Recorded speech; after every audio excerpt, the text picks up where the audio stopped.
میں نے اپنی بیٹی کے شوہر کے ساتھ شیئر کریں۔ میں نے اپنی بیٹی کے شوہر کے ساتھ اور وہ میرے شوہر کے ساتھ ازواج کا تبادلہ کیا۔ یہ ایک حقیقی کہانی ہے، ایک واقعی واقعہ۔ میں نہیں جانتی کہ اپنی کہانی کہاں سے شروع کروں اور کس طرح بیان کروں۔ میں نے ایک بہت بڑا گناہ کیا ہے، ایک کالا داغ، ایک ایسی تباہی جس کا کفارہ میں ادا کر پاؤں گی یا نہیں، یہ مجھے نہیں پتا۔ میں نے بہت چھوٹی عمر میں شادی کی۔ میری زندگی میں پہلا مرد میرا پہلا شوہر تھا۔ اس کے ساتھ میرا رشتہ بہت اچھا تھا۔ سچ بتاؤں تو شادی کے پہلے دن سے ہی مجھے زوجتی تعلق بہت پسند تھا اور میں اس سے دل کھول کر لطف اندوز ہوتی تھی۔ مجھے نہیں پتا اس کی وجہ کیا تھی، لیکن یہ میری طبیعت تھی۔ اس کے بعد مجھے اس سے ایک بیٹی ملی، میری اکلوتی بیٹی، جس کے ساتھ میں اور اس کا باپ بہت اچھی زندگی گزار رہے تھے۔ بیٹی کا نام رانیہ ہے اور میرا نام وفا ہے۔ کچھ عرصے بعد اس کے باپ کا انتقال ہو گیا۔ اللہ ان پر رحم کرے۔ وہ بہت اچھے، باوقار اور بہادر آدمی تھے۔ ان کے بعد مجھے اکیلے رہنا بالکل پسند نہیں آیا، اگرچہ میری بیٹی تھی اور وہ میرے لیے چھوٹی بہن جیسی لگتی تھی، نہ کہ بیٹی، لیکن میں نے اکیلے رہنا نہیں سیکھا۔ میں ہر اس شخص کی تلاش میں رہتی مجھ سے قریب آئے اور بے صبری سے شادی کا انتظار کرتی کہ میں قبول کر لوں، اور بے صبری سے کسی شادی کا انتظار کرتی کہ میں قبول کر لوں۔ بہت سے لوگوں نے مجھ سے کہا کہ اس میں کوئی عیب یا گناہ نہیں، بلکہ یہ اچھی بات ہے کہ تم کوئی غلط کام کرنے سے بچو گی۔ پھر ایک آدمی نے مجھے پیغام بھیجا، اس کا نام حمدی تھا۔ وہ ہمارے علاقے میں بجلی کا کام کرتا تھا۔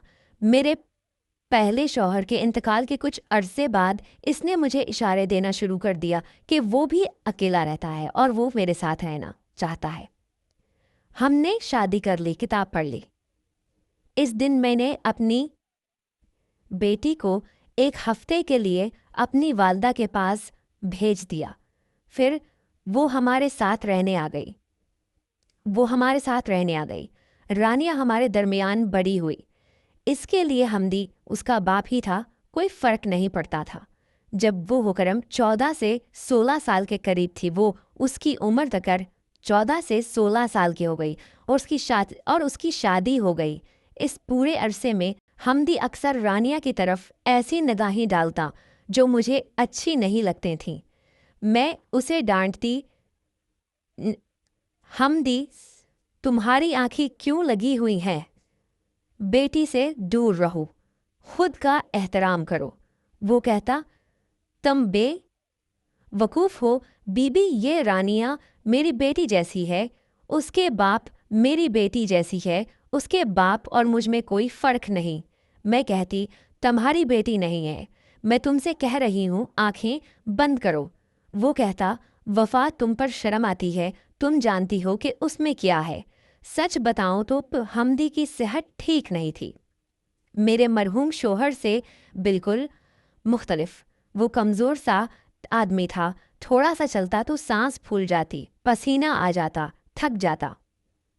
میں یہ نہیں کہتی کہ وہ مرد نہیں تھا، لیکن وہ مضبوط نہیں تھا۔ میں نے سوچا، اب کیا کروں؟ مجھے تو ایک مرد کی موجودگی چاہیے تھی زندگی میں بس۔ پھر رانیہ کے لیے ایک لڑکا آیا، نام مصطفیٰ۔ وہ لمبا، خوبصورت، اچھی ہیٹ والا نوجوان تھا۔ رانیہ بھی بہت خوبصورت تھی، ماں پر گئی تھی۔ مصطفیٰ کو پسند آیا اور رانیہ کو بھی شادی ہو گئی۔ حمدی نے بھی اس کے ساتھ باپ کی طرح سلوک کیا، اس کی ہر خواہش پوری کی۔ مصطفیٰ بھی بہت خوش تھا رانیہ سے، لیکن شادی کے 1 مہینے بھی نہیں گزرے تھے کہ رانیہ ہر وقت ناراض اور اداس رہنے لگی۔ میں پوچھتی، رانیہ بیٹی کیا ہوا ہے بتا تو۔ وہ کہتی، میں تھک گئی ہوں اماں۔ میں کہتی، تھک کیوں گئی؟ وہ کچھ نہیں بتاتی۔ بعد میں نے دباؤ ڈالا تو اس نے بتایا، کہ مصطفیٰ زوجتی تعلق کو بہت پسند کرتا ہے، وہ بار بار چاہتا ہے देर तक चाहता है और रानिया के लिए ये बहुत थका देने वाला है। वो नहीं चाहती इतना। मैंने दिल में सोचा, सुभान अल्लाह, एक सेहत कमज़ोर है और मैं इसके साथ रह कर भी इस चीज़ की ख्वाहिश रखती हूँ, और मेरी बेटी को एक ऐसा मर्द मिला है जिसकी सेहत मजबूत है, लेकिन वो इसे पसंद नहीं करती। मुझे बहुत ताज्जुब हुआ। मुझे याद आया कि जब हम छोटे थे तो मेरी वालदा की एक सहेली मुझे नसीहत करती थी, वफ़ा, बेटी, अपने और शौहर के दरमियान की बातें किसी से मत बताना। मैंने पूछा, क्यों?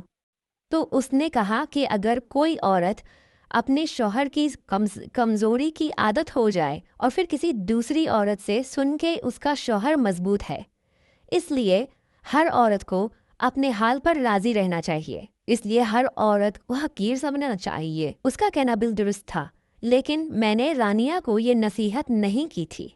इसने मुझे सब कुछ बता दिया और मेरी तवज्जो मुस्तफ़ा की तरफ खींच दी। जब भी वो मुस्तफ़ा से लड़ कर आती, मैं सुनती रहती। वो तफसील से बताती कि मुस्तफ़ा किया करता है, किस तरह जुब्बी करता है। मैं गुस्से से सोचने लगी कि काश हमदी भी ऐसा होता। मैं हमदी का अंदाज़ याद करती, उसका तरीका, और मुझे ताज्जुब होता कि ये ख़याल मेरे जहन में कैसे आया। फिर मैं मुस्तफ़ा के बारे में ख्वाब देखने लगी। हर रोज़ ख्वाब आता कि वो मेरे साथ है। जागने के बाद मैं हैरान होती कि मैंने ये ख्वाब क्यों देखा। ये सिलसिला चलता रहा जब तक कि मैं समझ गई कि मैं मुस्तफ़ा से मोहब्बत करने लगी हूँ, उसके साथ रहना चाहती हूँ। मैं नहीं जानती थी कि इस मसले को कैसे हल करूँ। इसी दौरान रानिया रोती हुई आई, बच्चे को उठाए हुए। मैं घबरा गई। रानिया, क्या हुआ? उसने कहा, उमा, मुझे बचाओ। मुस्तफ़ा मुझ तलाक से दे रहा, वो मुझसे तंग आ गया है, मैं उसके काम नहीं आती। मैंने पूछा, क्या हुआ? उसने कहा, वही बात अम्मा, वही जो मैंने पहले बताई थी। मुस्तफ़ा कहता है कि मैं उसे मुतमईन नहीं कर पाती, वो दूसरी शादी करना चाहता है।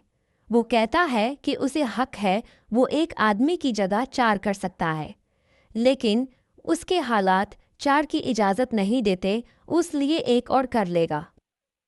वो कहता है कि मैं उसे कंट्रोल नहीं कर पाती, इसकी ताकत इसे इजाज़त देती है।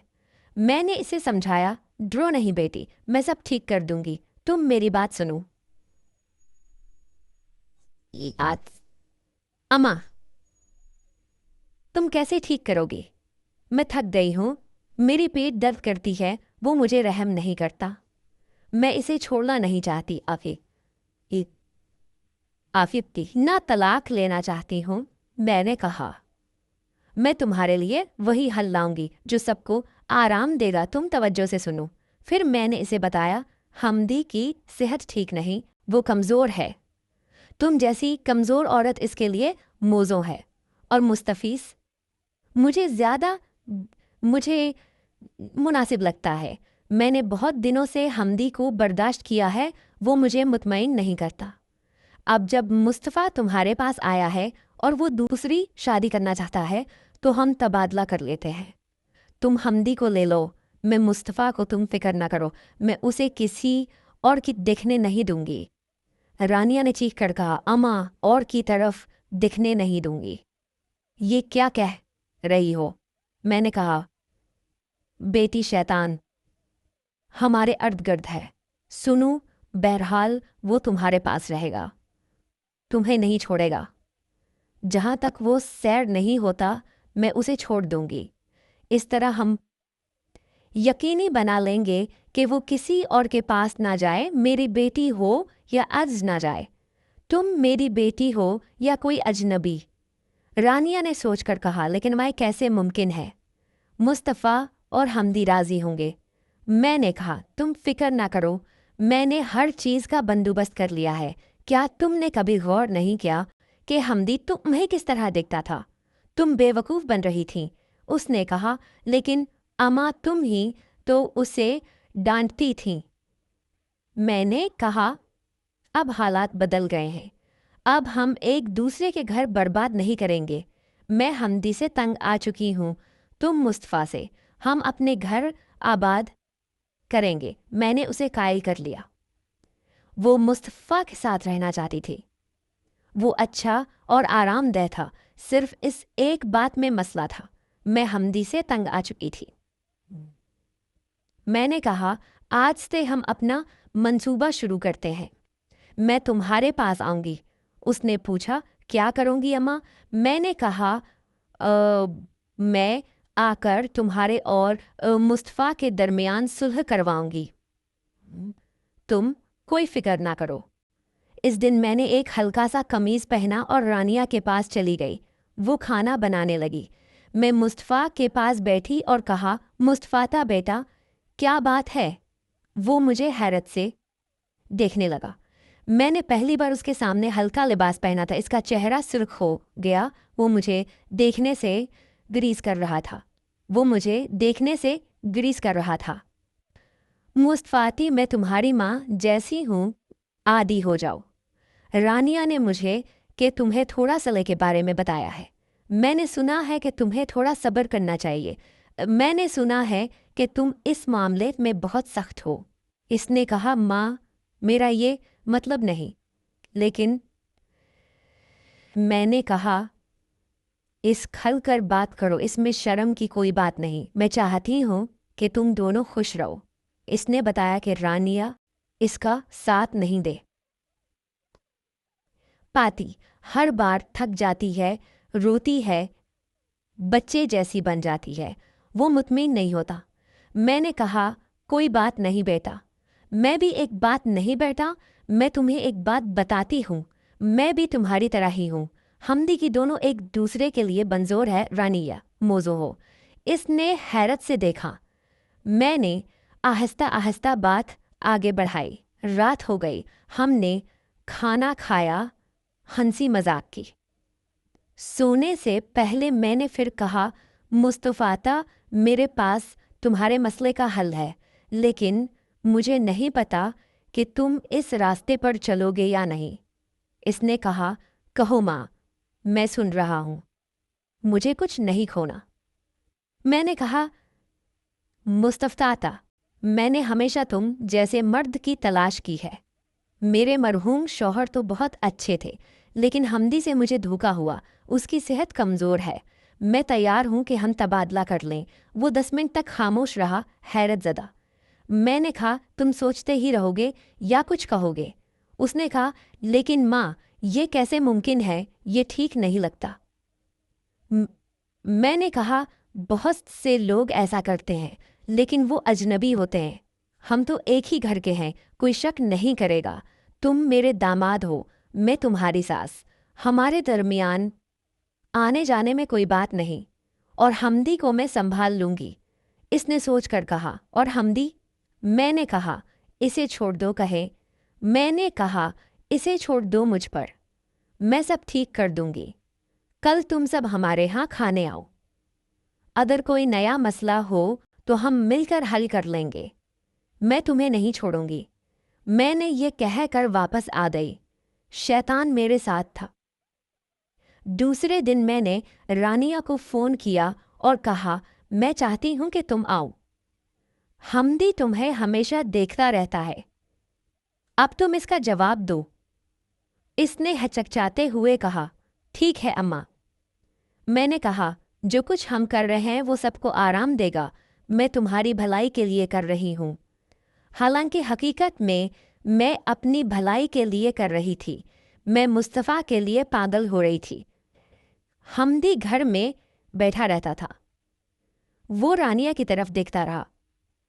इस बार रानिया ने भी उसे देखा, इसके साथ हंसी मजाक की ताकि वो तैयार हो जाए। जब मैंने देखा कि वो बिल्कुल तैयार है तो मैं उसके पास गई और कहा, हमदी, तुम्हें बेटी पसंद है? उसने कहा, वफ़ा, तुम पागल हो गई हो। ये मेरी बेटी है। मैंने कहा, अगर पसंद है तो मैं तुम्हें कुछ दिन उसके साथ गुजारने का मौका दे सकती हूँ। उसने हैरत से देखा। तुम संजीदा हो या मजाक कर रही हो? मैंने कहा, मैं संजीदा हूँ, लेकिन एक छोटी सी शर्त है। जिस तरह मैं तुम्हें रानिया के साथ रहने दूंगी, इसी तरह तुम मुझे मुस्तफ़ा के साथ रहने दोगे।